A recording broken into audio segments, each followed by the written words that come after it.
Tanaw natin mula sa himpapawid ang lungsod ng Nanrong, ngayon ang malaking araw para sa mga graduating high school students, ang Class Awakening Ceremony, na ginaganap sa harap ng napakalaking dimensional rift na kilala bilang Demon Abyss.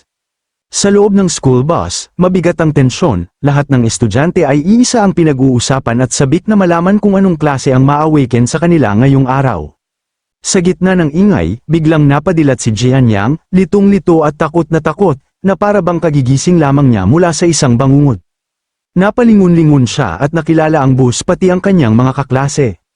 Napabuntong hininga siya nang may ginhawa ng mapagtantong tunay nga siyang nakabalik sa nakaraan. Agad niyang natukoy ang eksaktong araw, ito ang araw ng kanilang pagtatapos, nang dalhin ng buong klase sa Abyss Station upang gisingin ang kanilang mga kakayahan. Mabilis siyang nagbilang at napagtanto niyang eksaktong 2.5 taon pa lamang bago tuluyang mabura sa mapa ang lungsod ng Nanrong. 12 taon na ang nakalipas nang biglang lumitaw ang mga dimensional rift sa iba't ibang panig ng mundo. Mula rito ay nagsilabasan ang mga halimaw na walang awang kumitil ng buhay ng sangkatauhan. Sinubukan silang labanan ng mga tao, ngunit nadiskubre nilang sa loob ng mga lugar na iyon ay walang silbi ang mga baril at maging ang mga nuclear weapon dahil sa kapangyarihan ng mahika. Sa kabutihang palad, natuklasan din na ang sinumang umabot sa edad na 18 ay maaaring magising ang kanilang klase kapag nakasalamuha ang enerhiya ng isang rift. Pagkaraan ng 5 taon ng madugong digmaan, nagkaroon ng likas na kakayahan ng mga awakened at sa wakas ay nagkaroon ng tunay na pag-asang makalaban sa mga halimaw. Habang lumilipas ang panahon, nabawi ng sangkatauhan ang kontrol sa mga pasukan ng mga rift at tuluyang nagbago ang lipunan, nabuo ang isang bagong sistema ng uri ng tao batay sa lakas ng kanilang klase. Ngayon, bawat nagtapos na estudyante ay kailangang sumailalim sa awakening, at ang mga klase ay nahahati sa 3 uri, combat, support, at creation. Pinakamataas ang pagtingin sa mga combat class, samantalang ang mga creation class ay minamaliit ng halos lahat, tinuturing silang bilang isang logistic worker lamang. Naalala ni Jian Yang na sa kanyang nakaraang buhay ay nagising siya bilang isang rank F creation class, ang pinakamababang ranggo. Ngunit mayroon siyang lihim, isang banal na innate ability na tinatawag na modify, sa pamamagitan lamang ng pagpapalit ng isang salita sa pangalan ng isang item o skill, kaya niyang gawing pambihira ang isang walang kwentang bagay. Ngunit sa kanyang nakaraang buhay, nagkamali siyang ipaalam sa iba ang kapangyarihang ito, agad siyang ipinatawag ng mga nasa kapangyarihan at pinilit na magtrabaho para sa kanila. Walang pahinga siyang pinagawang gawing banal na artifact ang ordinaryong mga materyales upang mapakinabangan ng mga elite. Dahil sa takot sila sa kanyang potensyal, isinailalim nila siya sa house arrest at mahigpit na kinontrol ang bawat kilos niya upang hindi siya lumakas sa sarili niyang paraan. Nagwakas ang lahat ng salakayin ng isang higanteng level 96 dragon ang lungsod, si Jian Yang ay level 70 pa lamang noon, at tila sinadya siyang iwan upang mamatay. Habang nasa bingit ng kamatayan, ginamit niya ang kanyang kakayahan at binago ang salitang resurrect upang maging rebirth. Dahil doon, nakabalik siya sa nakaraan habang buo pa rin ang lahat ng kanyang alaala, nag-anunsyo ang bus na malapit na silang makarating sa Rift Station ng Nanrong, naghanda ang mga estudyante na bumaba at harapin ang kanilang kapalaran. Alam ni Jian Yang na hindi na mahalaga kung sino ang nagtangkang pumatay sa kanya noon, sa pagkakataong ito, sarili lamang niya ang kanyang pagkakatiwalaan. Habang tumatawid ang sasakyan sa infected zone papunta sa terminal, nanumpa siyang hindi na kailanman ipapakita sa iba ang tunay niyang kapangyarihan. Ang pagtatago sa kanyang kakayahan lamang ang paraan upang maprotektahan ang kanyang mga kaibigan, pamilya, at ang buong lungsod. Makikita sa kanyang mukha ang matinding determinasyon, palihim siyang lalakas hanggang sa maging sapat ang kanyang kapangyarihan upang baguhin ang kapalaran. Sa wakas ay dumating sila sa punong himpilan ng Hunters Association, kung saan matatagpuan ang Awakening Plaza. Maraming estudyante ang nanginginig sa takot at taimtim na nagdarasal na huwag silang magkaroon ng isang walang kwentang rank F creation class. Ngunit lahat ay nakatingin kay Jian Yang nang may paghanga at inggit, siya ang number 1 ng paaralan sa akademiko at martial arts, kaya inaasahan ng lahat na makakakuha siya ng isang pambihirang klase. Sa sandaling yun, lumapit si Yang Bei, ang walang sawang pangalawang pwesto sa klase, tulad ng dati, hindi nawala ang kanyang mapanuyang bibig. Tinukso niya si Jian Yang at sinabing kahit gaano pa kataas ang magical affinity ng isang tao, maaari pa rin itong mapunta sa isang basurang klase. Tinawag ng propesor si Jian Yang upang mauna sa seremonya, umaasa siyang bilang pinakamahusay na estudyante ng paaralan, magsisilbi itong magandang halimbawa sa iba. Unti-unting umakyat si Jian Yang sa entablado habang nakatutok sa kanya ang lahat ng mata. Malakas na ipinahayag ng namumuno sa seremonya na oras na ng henyo ng Nanrong High School.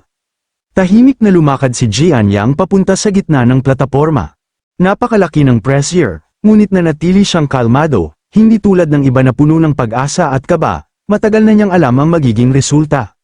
Samantala, ang kanyang mga kaklase at maging ang propesor ay taimtim na nagdarasal na sana ay hindi siya makakuha ng isang technical o creation class. Muli siyang tinukso ni Yang Bei, tinawag siyang basurang taga-squatter at hiniling na sana ay mabigo siya. Ipinatong ni Jian Yang ang kanyang kamay sa kristal na bola, agad na nagsimulang lumiwanag ang mga magic circle sa paligid niya. Isang dilaw na sinag ang sumiklab mula sa kristal. Habang papalapit sa sukdulan ng awakening, nagliwanag ang buong silid at binalot ng umiikot na enerhiya ang kanyang katawan. Biglang lumabas sa malaking holographic screen ang resulta bilang isang repairer. Kinumpirma ng detalye na mayroon siyang 100% perfect magical affinity, ngunit ang kanyang klase ay creation type, rank F. Ang henyo ng paaralan ay biglang naging katatawanan ng lahat. Tuluyang natulala ang propesor. Hindi siya makapaniwalang ang pinakamagaling at pinakamasipag niyang estudyante ay napunta sa isang napakakaraniwang creation class. Ngunit hindi lahat ay nalungkot, halos mamatay sa kakatawa si Yang Bei, matagal na raw niyang alam na kahit gaano pa kaganda ang grado ni Jian Yang, technician lang din ang kanyang kahahantungan. Sa isip niya na 3 taon siyang nilamangan, pero tingnan niya ngayon, ang kanyang klase ay isang basura lang habang may mapanuyang ngiti.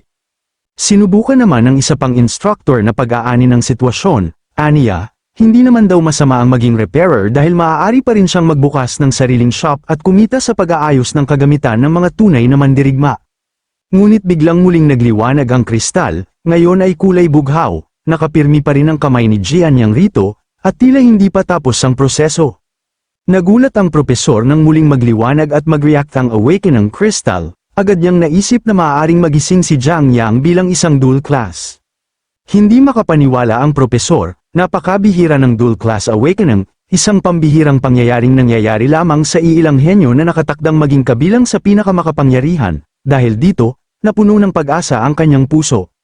Binalot si Jian Yang ng napakalaking ipoipo ng gintong liwanag at mga piraso ng data, akala ng lahat ay bibigyan siya ng tadhana ng pangalawang pagkakataon. Ngunit agad silang binuhusan ng malamig na tubig, sa holographic screen, lumitaw ang pangalan ng kanyang ikalawang klase, bilang isang farmer. Ipinakita ang kanyang huling resulta na may 100% perfect magical affinity at class, repairer at farmer habang parehong rank F. Opisyal na itong kinilalang pinakawalang kwentang kombinasyon ng dual class na nakita kailanman, hindi malaman ng mga guro kung tatawa o iiyak, minsan lamang sa bawat 10,000 tao nagkakaroon ng dual class, ngunit ang nakuha pa niya ay 2 basurang klase. Dahil dito, nagsabayan sa tawanan ng mga estudyante. Pinagtawanan nila na ang dating number 1 sa akademiko at martial arts ay hanggang pag-aayos na lamang ng sirang gamit at pagtatanim ng gulay. Walang anumang sinabi si Jian Yang, tahimik lamang siyang bumaba ng entablado habang naririnig ang mga bulungan at pangungutya sa kanyang likuran. Nagulat ang lahat at naawa kay Jiang Yang dahil tila napakalupit ng kanyang naging kapalaran. Hindi sila makapaniwalang ang isang napakagaling na estudyante ay naging basura ng lipunan sa isang iglap. Ngunit ni Katie Ting ay hindi naapektuhan si Jian Yang, matatag siyang naglakad palabas habang ang lahat ay nakatingin sa kanya ng may paghamak o peking awa, dahil nasaksihan nilang ibinigay ni Jiang Yang ang lahat ng kanyang pagsisikap upang maging nangunguna sa akademya, maging sa pag-aaral man o sa pakikipaglaban. Habang naririnig niya ang mga salitang basura at malas na ibinabato sa kanya, bahagya lamang siyang ngumiti, alam niyang ang tunay niyang lakas ay wala sa kanyang mga klase. Kasabay ng mga ito, nagising din ang kanyang tunay na trump card, ang Modify, isang kakayahang kayang baguhin ng isang salita sa pangalan ng anumang skill o item upang maging ganap na ibang bagay ang resulta. Kaagad niyang sinubukan ang kanyang kapangyarihan, binago niya ang Growth Boost into Revive. Tiningnan niya ang unang skill ng kanyang farmer class, ang Growth Boost. Isang skill na nagpapabilis lamang ng paglaki ng mga halaman, halos walang silbi sa isang mandirigma, ngunit ginamit niya ang Modify. Sa isang iglap, napalitan ang kakayahan nito bilang isang revive, ngayon ay kaya na niyang buhayin muli ang anumang target, kabilang ang kanyang sarili, at pagalingin ang anumang pinsala kapalit lamang ng 100 mana. Napangiti siya, alam niyang kung gagamitin niya ng tama ang kakayahang ito, Magkakaroon siya ng pinakamakapangyarihang sandata upang manaig sa lahat ng tumatawa sa kanya ngayon. Pagdating niya sa lungsod, huminto siya sa harap ng malalaking screen na nagpapakita ng ranggo ng pinakamahusay na mga bagong awakened. Malinaw ang kanyang layunin, aakyatin niya ang tuktok ng bawat listahang iyon. Punong-puno siya ng kumpiyansa, alam niyang darating ang araw na matututunan ng lahat ng mga taong ito ang tunay na kahulugan ng takot kapag pinamunuan sila ng isang simpleng rank F. Kitang-kita sa kanyang mga mata ang matinding ambisyon, sa buhay na ito, hindi na siya magiging laruan ni Newman, magiging pinakamalakas siya sa pamamagitan ng sarili niyang landas. At sa pag-iisip na yun, agad siyang nagtungo sa Rookie Training Base. Ang Rookie Training Base ang perpektong lugar para sa mga baguhan upang magsimulang mag-ipon ng kanilang unang mga level. Puno ang pasilidad ng mahihinang nilalang mula sa abyss na pinalaki sa pagkabihag upang makakuha ng karanasan ang mga rookies nang hindi nalalagay sa tunay na panganib ng kamatayan. Ngunit hindi lamang para mag-level up ang pakay ni Jian Yang, balak niyang basagin ang speed record ng training base. Kapag nagawa niya yun, makakakuha siya ng sapat na puntos upang matiyak ang kanyang pagpasok sa pinakamahusay na unibersidad sa buong bansa. Kalmado siyang lumapit sa pasukan, hindi lamang siya naroon upang magpalakas, naroon siya upang patunayan na walang halaga sa kanya ang mga label na ibinibigay ng sistema. Sinuri ng instructor na nakatalaga ang kanyang file at napanganga, si Jian Yang, ang pinakamahusay na estudyante, pero rank F at dual awakening, bulong nito, hindi makapaniwalang ganoon ang naging resulta. Seryosong tinanong siya ng isang opisyal kung sigurado ba siyang nais niyang pumasok sa dungeon ng mag-isa. Para sa isang rank F, kahit ang pinakamababang antas ng dungeon ay maaaring maging nakamamatay kung hindi siya mag-iingat. Lumapit ang instructor sa kanya at ipinatong ang kamay sa kanyang balikat bilang pag-alalay, pinayuhan siyang bumuo na lamang ng grupo kasama ang kanyang mga kaklase upang hindi niya isugal ang sariling buhay. Ngunit wala ni Katie Ting na balak si Jian Yang na umatras. Binanggit niya na sigurado siya. Hiniling niya na ibigay na lang ang basic rookie equipment sa kanya. Nagkatinginan na lamang ang mga instructor at napabuntong hininga. Inakala nilang nasaktan lamang ang kanyang pride at nais niyang patunayan ang isang imposibleng bagay. Dahil dito, iniabot sa kanya ng instructor ang isang iron sword at leather boots, bilang isang starter gear, may halong awa ang tono ng opisyal. Napansin ni Jian Yang ang malaking pagkakaiba. Sa dati niyang buhay, espada lamang ang ibinigay sa kanya, ngunit ngayon, dahil sa awa ng mga instructor, binigyan pa siya ng dagdag na leather boots. Simple lamang ang kagamitan, ang level 1 iron sword ay nagbibigay ng dagdag 5 attack, habang ang level 1 leather boots ay may maliit na bonus sa bilis ng paggalaw. Hindi man kahanga-hanga, sapat na yun, inisip ni Jiang Yang na minilit siya ng mga ito habang hawak niya ang kanyang equipment, alam niyang ibinigay ang bote dahil sa awa. Ngunit wala siyang balak tanggihan ang anumang makakatulong sa kanyang pagunlad. Pumasok siya sa portal habang nakapatong ang espada sa kanyang balikat, habang papalayo siya, may isang instructor na sumigaw. Nang mapansin na napalibutan na siya ng mga charged rabbit, agad itong sumigaw at sinabi na papasok sila upang tulungan siya. Hindi na siya lumingon, itinaas lamang niya ang isang kamay bilang pasasalamat sa kanilang babala. Mas mahalaga ang mga bagay na kailangan niyang gawin kaysa makinig sa mga babala. Habang malakas na nagsara ang mabibigat na bakal na pinto sa kanyang likuran. Ngayon ay ganap na siyang nag-iisa sa dilim, malayo sa pangungutya at awa ng ibang tao. Dumating na ang sandali ng katotohanan, huminto si Jian Yang at ginamit ang kanyang modify, na puno ng berdeng data fragments ang paligid habang nagsisimulang mabaluktot ang realidad. Agad niyang sinubukan ang kakayahan. Ang lumang level 1 iron sword ay nagbago at naging isang steel sword, na may mas mataas na attack power at armor penetration.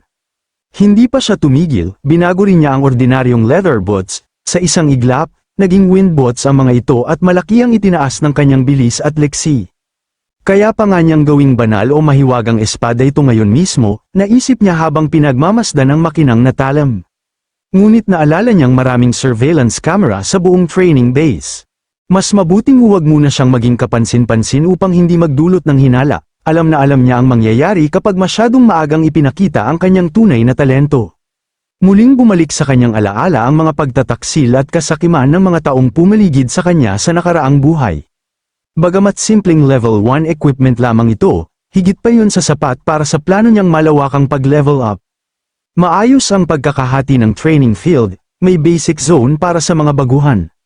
May advanced zone para sa mga naghahanap ng mas malaking hamon, at sa pinakadulo ay ang boss zone, kung nais niyang basagin ang speed record, kailangan niyang pasukin ng madilim na bahagi ng advanced zone kung saan nagkukubli sa mga damuhan ang 12-dosenang mapupulang mata na naghihintay ng kanilang susunod na biktima. Simple ngunit napakahirap ng huling layunin, hanapin at patayin ng Great Charge Rabbit King, ang pinuno ng buong lugar. Ngunit bago yun, kailangan muna niyang harapin ang mga ordinaryong adult charge rabbit, mga level 1 na halimaw ang mga ito na may ulo na nababalutan ng kristal at napakabangis ng ugali. Agad naghanda si Jian Yang, layunin niyang makarating agad sa level 5, at ayon sa kanyang kalkulasyon, kailangan niyang mapatay ang hindi bababa sa 100 charge rabbit. Hindi naman siya pinaghintay ng mga halimaw, isa-isang sumugod ang mga ito habang naglalabas ng nakakabinging sigaw. Ginamit nila ang matitigas nilang ulo upang banggain ang mananakop. Mistulang alon ng mahahabang tainga at mapupulang mata ang Ramagasa patungo sa kanya. Malinaw ang kanyang plano, kapag naabot niya ang kinakailangang level, saka lamang siya lilipat sa susunod na lugar, ang kinatatakutang Wolf and Clone Base. Nagsimula ang labanan, isang kuneho ang tumalon upang salpukin siya, ngunit nakatuon ang isip ni Jian Yang sa kanyang hinaharap, ang lugar na ito ang pinakamagandang lugar upang mabilis na mag-level up. Sa maluluwag na galaw at bughaw na bakas ng enerhiya, mabilis siyang sumuot sa gitna ng nagkukumpulang mga halimaw, naniniwala siyang sa bilis na ito ay maaabot niya ang level 10. Sa isang kisap mata, tila kidlat siyang gumalaw sa pagitan ng mga halimaw, sunod-sunod ang kanyang pag-iwas at paghiwa gamit ang napakatumpak na galaw na hindi kayang pantayan ng kahit sinong rookie. Dahil alam niyang pagdating sa level 10, maa-unlock niya ang kanyang maalamat na Awakened Innate Ability, isang God-grade technique na may kakayahang lumikha, sa teorya, ng pinakadakilang mga mahiwagang nilalang. Matatag ang kanyang determinasyon, walang sinuman at walang anumang makakapigil sa kanya upang maging pinakamakapangyarihang mandirigma ng bagong panahong ito. Habang lumalaban, naisip niya ang dati niyang karibal na si Zhong Bei. Sa mga oras na ito, tiyak na natapos na rin ito ang Awakening Ceremony. Kapag nagising na siya, malamang ay hahanap na naman siya ng gulo. Samantala, sa gymnasium ng paaralan, si Zhong Bei na ang susunod. Lumapit siya sa kristal na bola na may halong kaba at kay abangan, ang tanging hiling niya ay makakuha ng klaseng mas mataas kaysa sa rank F ni Jian Yang, kahit rank B o rank C lamang ay sapat na upang tuluyan niya itong Eurocon. Biglang nagliyab ang kristal na bola. Ilang sandali lang, sumabog ang napakalakas na enerhiya at nagliwanag ang buong bulwagan. Tahimik na naghintay ang lahat. Pagkatapos ay lumitaw sa malaking screen ang kanyang kakayahan bilang berserker, binalot si Zhong Bei ng naglalagablab na aura ng apoy at napakalakas na combat power. Hindi nagsisinungaling ang resulta, nakakuha siya ng rank A combat class na may 69% magical affinity, isa itong pambihirang resulta para sa isang estudyante. Malakas na sigaw ni Zhong Bei habang ipinagdiriwang ang sarili niyang tagumpay na para bang pag-aari na niya ang buong mundo. Napatulala ang lahat ng estudyante, pagkatapos ng 3 taon na laging nasa likod ni Jian Yang, sa wakas ay nalampasan na niya ito. Itinaas niya ang kanyang hintuturo at mariing ipinahayag na mula sa araw na yon, wala nang muling tatawag sa kanya bilang pangalawang pwesto. Buong yabang niyang inayos ang kanyang kurbata habang lumitaw ang mapanghamak ng ngiti sa kanyang mukha, alam niyang tuluyan ang nagbago ang balanse ng kapangyarihan. Binanggit niya na isa na lang ang tunay na number 1 at itinuro niya ang sarili gamit ang kanyang hinlalaki, mayabang niyang pinahayag na siya yun. Hindi nagtagal ay pinalibutan siya ng kanyang mga tagasunod. Tinawag pa siya ng isa sa mga halimaw at may pangungot siyang nagtanong kung ano pa ang gagawin nila sa isang basurang katulad ni Jiang Yang, itinatanong pa nito kung balak pa ba nitong lumaban, dahilan upang sabay-sabay na humalakhak ang lahat ng naroroon. Dahil dito, lalong lumaki ang ulo ni Zhong Bei. Malakas niyang tinanong kung saan nagtatago ang lalaking may dual class upang ikubli ang kanyang kahihiyan. Tumugon naman ang isa sa kanila na malamang ay napagtanto na ni Jiang Yang kung gaano kalakas ang kanilang boss, kaya tumakbo na lamang ito upang magtago. Agad namang sinabi ng isa sa kanyang mga kasamahan na nakita nitong nagtungo si Jian Yang sa rookie training base ilang sandali pa lamang ang nakalipas. Nagkatinginan ng grupo, may masasamang balak silang lahat, ayon sa kanila, bilang isang basurang may double F na talento. Tiyak na labis siyang nahirapan sa pagsasanay sa training base, kaya naman, kunwari naawa sila at sinabi na tutulungan na lamang nila ito, habang punong-puno ng panunuya ang kanilang mga salita. Habang papalayo sila, napailing na lamang ang ibang estudyante, alam ng instructor na gusto lamang ni Zhong Bei na muli na namang ipahiya si Jian Yang sa harap ng lahat. May isang estudyanteng nagsalita, palaging ginagamit ni Zhong Bei ang yaman at impluwensya ng kanilang pamilya upang apihin ang iba, dahil dito, naniwala siyang tiyak na naapektuhan na si Jiang Yang at wala na itong lakas ng loob na lumaban. Naalala niya kung paanong gabi-gabing nag-aaral si Jian Yang hanggang madaling araw habang nagpapahinga na ang lahat. May isa namang nakaalala kung paano ito walang sawang nagsasanay sa running track hanggang sa halos mawala ng malay sa sobrang pagod. Maging sa Magic Training Room, palagi nitong itinataas sa pinakamataas na antas ang hirap ng pagsasanay at hindi man lang ito nagrereklamo, ang kanyang determinasyon ay tunay na bakal. Nakakalungkot isipin na ang taong nagsumikap ng husto ang siyang nakakuha ng pinakawalang kwentang rank F. Malungkot na sabi ng instructor na may salamin. Isang estudyanteng may lollipop sa bibig ang tahimik na nagbulong sa sarili habang inaalala ang dati niyang karibal, kahit ang isang antas na F rank ay hindi sapat upang limitahan ang paglago nito. Siya si Wang Qingfeng, ang nangungunang estudyante ng senior high, class Sham, at kinikilalang pangalawang pinakamahusay na mag-aaral kasunod ni Jian Yang. Walang ibang higit na nakaalam kung paano itinutulak ni Jian Yang ang kanyang sarili hanggang sa sukdulan kundi siya. Naalala ni Wang Qingfeng ang panghuling pagsusulit noong kanilang unang taon, sa araw na yon, lubusan siyang napahiya sa harap ng lahat. Habang dahan-dahan siyang nilalamon ng mga alaalang yon, muling sumagi sa kanyang isipan ang mga pangyayaring naganap noong kanilang unang taon sa paaralan, lumitaw si Jiang Yang na sugatan at halos mawalan na ng lakas habang nasa gitna ng matinding labanan. Gayunpaman, nananatili siyang matatag sa kanyang hindi matinag na tindig sa pakikipaglaban, sa mismong sandaling iyon ng dalisay na determinasyon, tuluyan niyang nakuha ang paggalang ni Wang. Kaya napagtanto niya na gusto namang manggulo ni Zhongbei, nagpa siya si Wang na tingnan ito habang ninanamnam ang kanyang lollipop. May mapanuring ekspresyon sa kanyang mukha habang matatag ang bawat hakbang niya sa pasilyo ng paaralan, malinaw ang mensaheng nasa isip niya, ang karibal na kinikilala niya ay siya lamang ang may karapatang tumalo. Sinumang mga has na galawin siya, kailangan muna siyang lampasan. Samantala, sa kailaliman ng training field, nakaupo si Jiang Yang habang hingal na hingal, masyado pang mahina ang kanyang kasalukuyang katawan para sa napakabangis na pagsasanay na ipinataw niya sa sarili. Nakaupo siya sa ibabaw ng bundok ng mga bangkay ng mga charged rabbit, ang makahikayat at mapatay ang mahigit 100 halimaw sa iisang pagkakataon ay sobra pa rin para sa kanyang katawan, iisa na lang ang natitirang balakid, mahina niyang bulong. Biglang lumitaw sa kanyang harapan ang napakalaking level C Charged Rabbit King na may level 5. Isa itong dambuhalang halimaw na may elemental crystal armor sa noo at naglalabas ng napakalupit na aura ng karahasan. Sinuri ni Jiang Yang ang kanyang estado, nasa level 4 siya ngayon at ang kanyang current EXP ay nasa 74%, ngunit dahil sa naunang labanan, nagtamo siya ng matitinding panloob na pinsala, at ang matinding sakit ay unti-unting nagpapalabo sa kanyang isipan.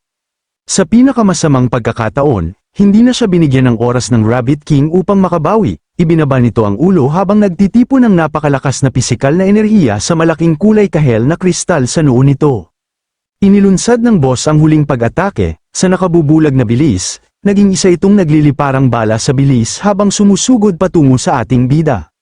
Agad na pinaganya ni Jiang Yang ang kapangyarihan ng kanyang binagong wind boots, na nagliwanag sa berdeng aura. Alam niyang kapag sinalubong niya ng harapan ang pag-ataking iyon, tiyak na kamatayan ang kanyang kahihinatnan, ngunit mayroon na siyang perpektong estratehiya. Hindi nag-aksaya ng oras ang Charged Rabbit King at ginamit ang espesyal nitong kakayahan, ang Fire Headbutt, na rumaraga sa diretso kay Jiang Yang. Ngunit yun mismo ang hinihintay niya, sa isang pitik ng kanyang mga daliri, ginamit niya ang kakayahang modify. Simple lamang ang kanyang ginawa, pinalitan niya ang salitang headbutt ng detonation, sa halip na umatake, sasabog ang halimaw mula sa loob. Lalong nagningning ang kristal sa noo ng kuneho hanggang sa umabot sa hindi matiis na liwanag. Ilang sandali lang, isang napakalakas na pagsabog ang yumanig sa buong lugar, na nag-iwan lamang ng usok at mga guho. Mula sa makapal na usok, lumabas si Jiang Yang na may bahagyang ngiti, ang maliit na pagbabagong yun ay sapat upang umabot siya sa level 5 sa isang iglap. Sa labas, lumitaw ang isang abiso sa higanteng screen na nagpatahimik sa lahat, nabasag ni Jiang Yang ang world record sa pinakamabilis na dungeon clear. Sa labas ng training base, nagulat ang grupo ni Zhongbei, hindi sila makapaniwala na nalampasan ang dating record na 1 oras at 17 minuto, mahigit kalahati ng nakaraang oras ang nabawas, isang bagay na halos imposibleng mangyari. Labis ding namangha si Zhongbei, isa lamang siyang dual E rank, paano niya nagawang tapusin yun ng ganoon kabilis? Sa kanyang isip, iisa lang ang posibleng paliwanag, tiyak na nandaya ito. Habang nakatitig sa malaking screen na nagpapakita ng resulta ng training base, Lalo niyang pinanghawakan ang kanyang hinala, kung totoong nandaya ito at mahuhuli, tuluyan ang masisira ang reputasyon nito. Mariin niyang ipinangako sa kanyang sarili na siya mismo ang personal na magtatanggal sa peking maskarang suot nito at ilalantad ang buong katotohanan. Samantala, sa isang tahimik na lugar, nagpapahinga si John Young habang nababalutan ng berdeng liwanag, unti-unting pinapagaling ng kanyang kakayahang regeneration ang kanyang mga sugat, ngunit alam niyang ang susunod na haharapin niya ay mas mapanganib pa.